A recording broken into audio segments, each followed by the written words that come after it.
Hallo folkens. Det ble en liten tur på meg I dag også. Kommer ut en elv rett bak der. Den elva har jeg tenkt å gå og kikke I dag. Det har regnet kraftig I natt og I går kveld, så det kan være flom I den nå. I dag det faktisk folk her. Det 2 utenlandske biler med taktelt som ser ut som de nettopp har rigget seg opp der. Og den ene nede og fisker der borte, og en til på vei ned. Det altså utlendinger, de har sikkert ikke vært her før. Jeg skal ned og fiske ned på der, som jeg var for ikke så lenge siden. Og det var vel sist helg. Fikk en fin en da, fikk et par fisker med en gang jeg kom. Så kom kobben, så forsvant fisken. Det var helt tett etterpå. Så I dag har jeg altså snørt opp egentlig backup-stangen min. Det en Grace GR80 salt, klasse 7. Så har jeg da Rio Coastal Picture, klasse 6, og så har jeg satt på en jiggy. Og grunnen til at jeg har satt på den stangen I dag, det at det blåser mye. Vi I Lysefjorden, det kommer vinder fra alle mulige kanter, og det litt kjeitete å kaste her. Det en del steiner og skråning og diverse bak, så jeg gidder bare ikke å knekke igniteren igjen med å smelle ned I baki her, eller få et vindkast eller et eller annet. Så da blir det Grace I dag. Så det fisker litt sånn, det litt sånn light fisketur I dag. Jeg har ikke på meg badebukse engang. Det blir bare å ta noen kast her. Se om det noe fisk. Hvis det ikke det, så skal jeg som sagt gå en tur opp I denne bekken og kikke. Om det kan være noe liv der. Og kanskje stopper innom her på vei tilbake igjen, hjem igjen, og tar et par kast til. Vi får se.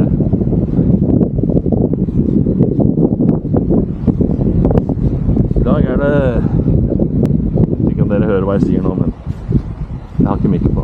I dag det skikkelig høst, surt, kaldt, vind, litt regn, ikke akkurat nå, men det regn I lufta I hvert fall, og ja, skikkelig høst, skikkelig drittvær egentlig. Med andre ord, storfiskvær. Nå skal jeg ut på denne steinen som vipper. Sjøen ganske lav. Det var vel det flo om 3-4 timer eller noe sånt. Men så vi går å få ut snøret med denne stanga da. I denne vinden. Steinen vipper I hvert fall. Forbannet I prøvene.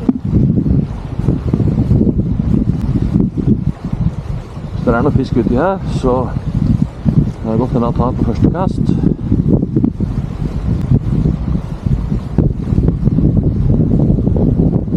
Det går ikke. Så da spørs det om det noe. Jeg kan kanskje bare gå igjen.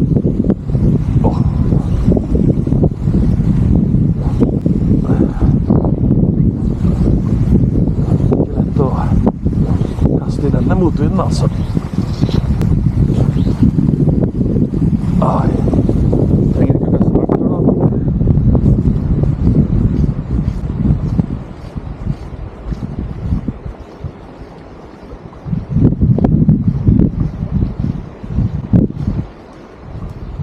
Vinden kommer litt I kast, så det går an å kaste nå.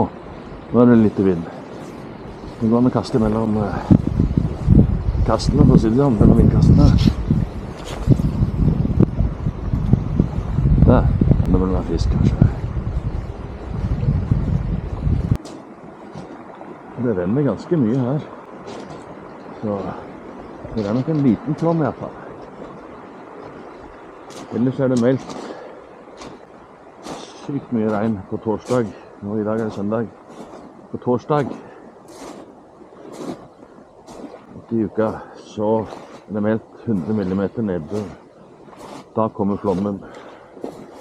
Så hvis ikke fisken går opp I dag, så går han I hvert fall da. Det jeg ganske sikker på. Det betyr at da sesongen egentlig over for min del, altså. Der vaket der en fisk rett ut. Ingen stor fisk. Det var inn forbi kastehold. Hvis det bare ikke får tupse eller knote det på noe annet vis. Det var inn forbi der. Se om han er i bitehumør. Ja, der var han, vet du. Han søler med en gang.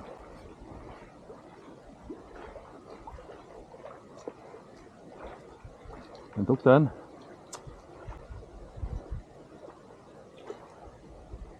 Så den kan ta igjen.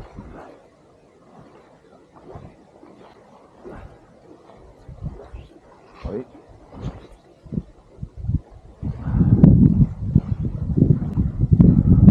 Det var flere år uti der, altså.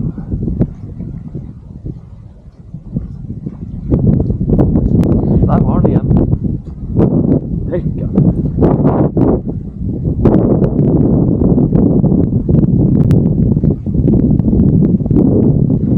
Det var et ganske hardt hogg. Jeg tror ikke den heller kroka, altså. Det trenger ikke være stor fisk, fordi man føles ganske, så man tar ganske hardt. Og de små kan søren meg ta ganske hardt, altså. Fattelig hvor hardt en 200 grams fisk kan ta, altså.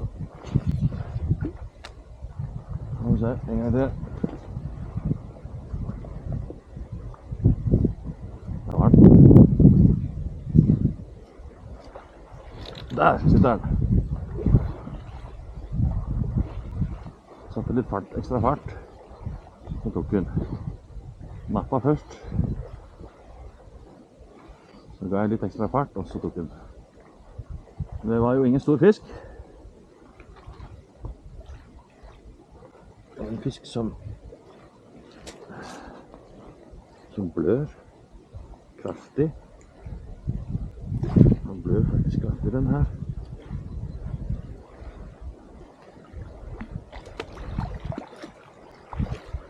Så den må jeg rett og slett ta, dessverre. Jeg kan ikke sette den ut igjen. Den overlever ikke uansett. Så det er egentlig bare pining. Så den, jeg vet ikke hva som har skjedd, men han blør kraftig. Beklager, lille venn.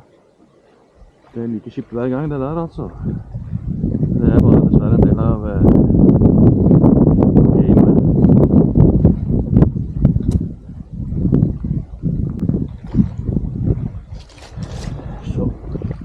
Sånn er det av og til.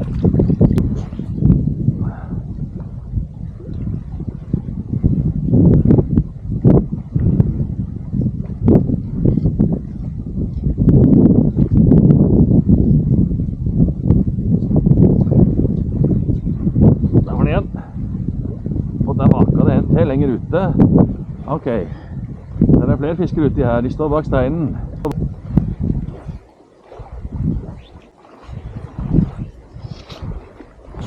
Oi, oi, oi, oi. Den skiftet vinden retning midt i kastet. Det er det verste som kan skje her i lysdiskusjonen. Den kom plutselig vinden fra høyre midt i kastet. Det er litt tricky. Så da er det viktig å ha på briller når det er sånn køddete vinder som det er her nå. Hvis du er så heldig å få flua i kjaken, så eller i huet eller hvor som helst, er ikke det så farlig, men får du den i øyet, det er bad. Det vil du ikke ha.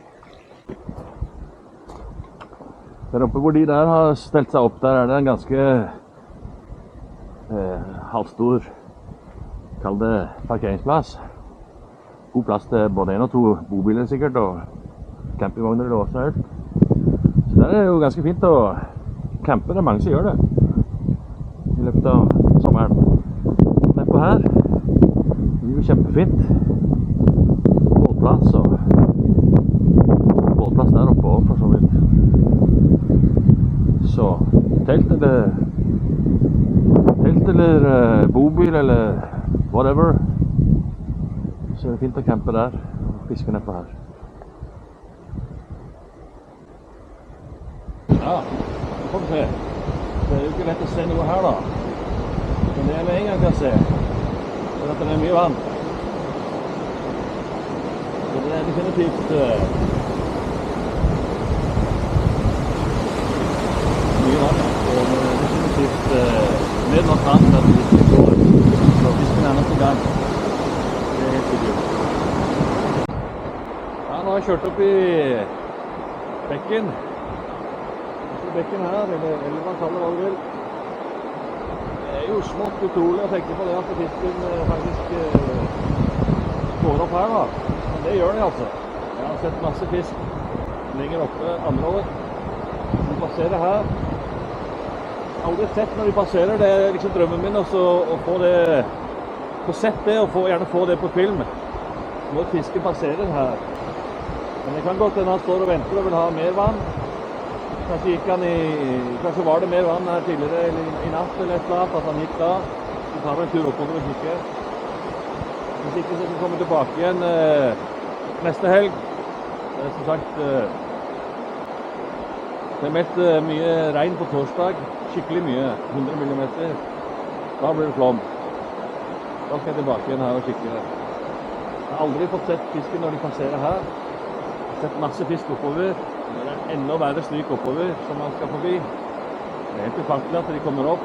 Men oppover her, hvis det er noen som har passert her nå, så kan det godt hende de står og roer seg litt oppover her. Her kommer det et ganske flatt og rolig parti.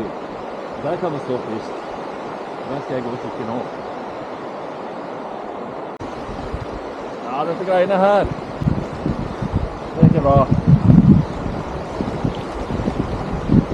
Det er et gjerde som en eller annen bonde har tatt opp da, for sikkert å enda på sauene det går, men her er jo nesten elva stengt, altså.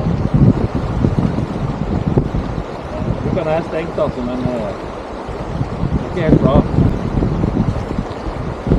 Jeg har ikke sett det akkurat sånn før.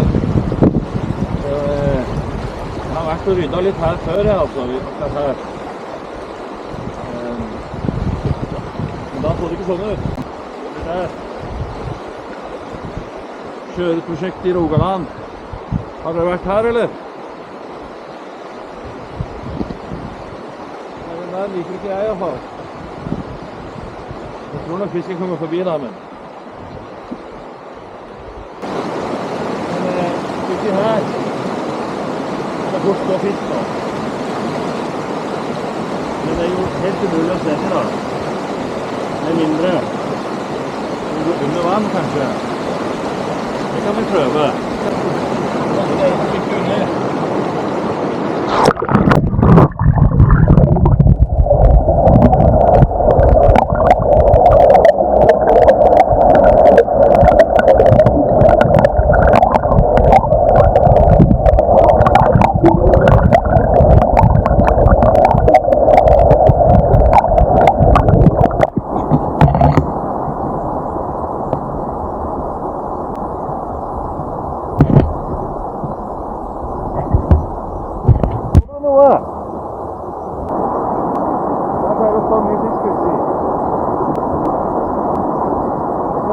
Noen bilder og litt videoer som jeg har på den kulten fra tidligere.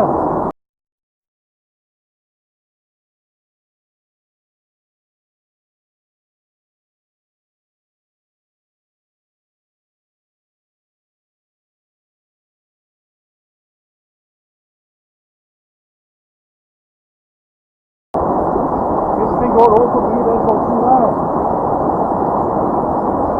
Tror det eller nei. Men da fisken kommer opp her.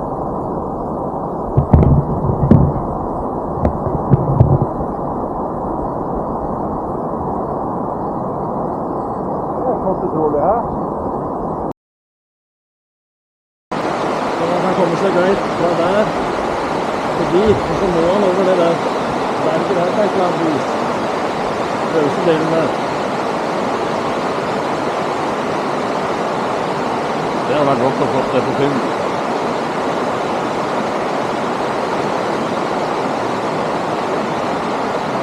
Jeg må tenne og vente til det blir mørkt opp før han går. Jeg vet at søren her. Aldri klart å få sett når de passerer her.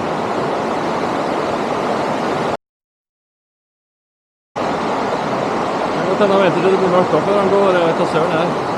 Aldri klart å få sett når de passerer her. Hvis det noe fisk, så står du uti her og venter på å skal passere dette her greiene. Så er det sånn som det er nedi der.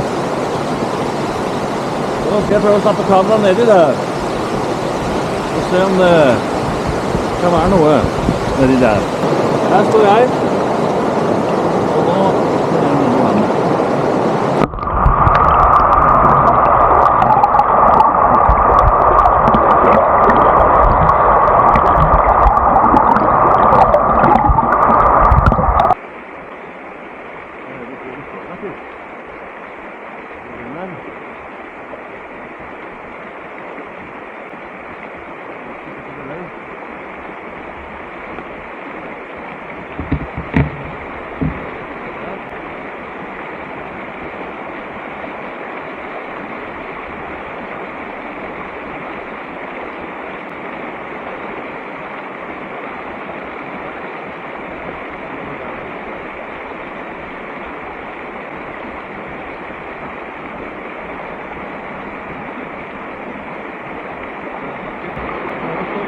Steinen der.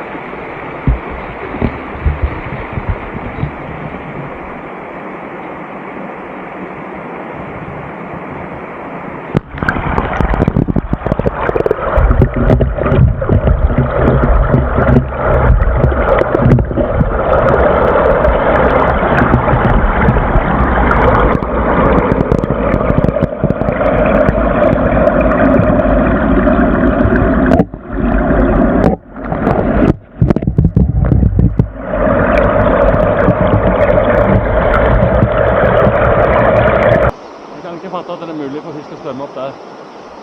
Men jeg vet at de gjør det. Jeg har sett masse fisk opp forbi her tidligere år. Håper vi skal finne noen i dag også. Under den steinen, store steinen der, er det en stor lomme. Der står det ofte fisk. Vi må ned og fiske med en pinne under der for å få de ut. Det har jeg gjort før. Vi kan jo ta og se på et klipp som snart 10 år siden, tror jeg. Var her med ungene og skjøtte fisk. Sønnen min står der nede og fisker under steinen.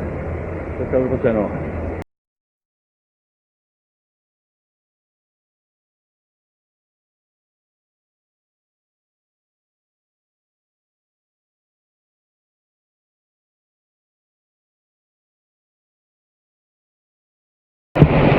Ja, da har jeg kommet med bort til denne steinen her. Vi tar kameraet nedi først. Jeg skal prøve å pirke litt på den pinnen der etterpå, så vi la oss pirke ut noe. Det er noe. Så nå skal dere få lov å kikke litt først.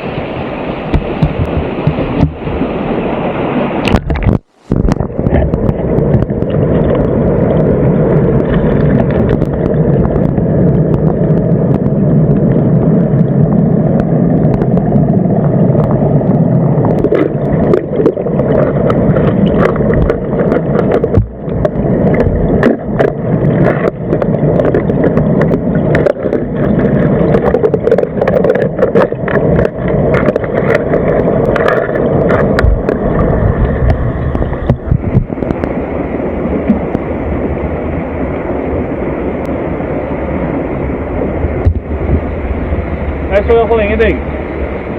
Så, ikke det er noe fisk. Så da vet ikke jeg. Jeg tok meg en tur i dag også. Det har regnet kraftig i natt og i hele dag, og det regner fortsatt. Og i dag er det, elva har gått kraftig opp siden i går. Det er så mye vann nå at det kan være vanskelig å se fisken da, så det er problemet nå da.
det noe fisk som står der. Det var det helt sikkert. Jeg synes ikke det får kamera for det.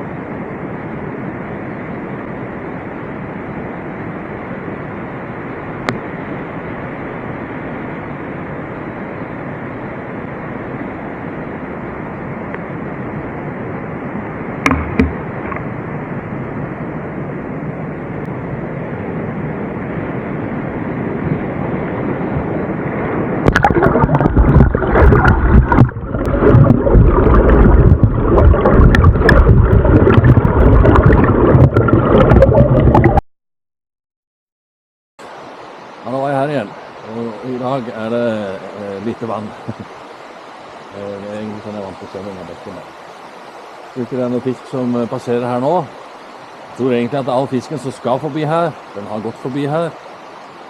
Det har vært to flommer, store flommer. Så jeg tipper at all fisken som skal opp, den har gått opp. Trykkene har gått ut igjen allerede, så nå skal jeg gå oppover og kikke og håper å finne litt fisk oppover.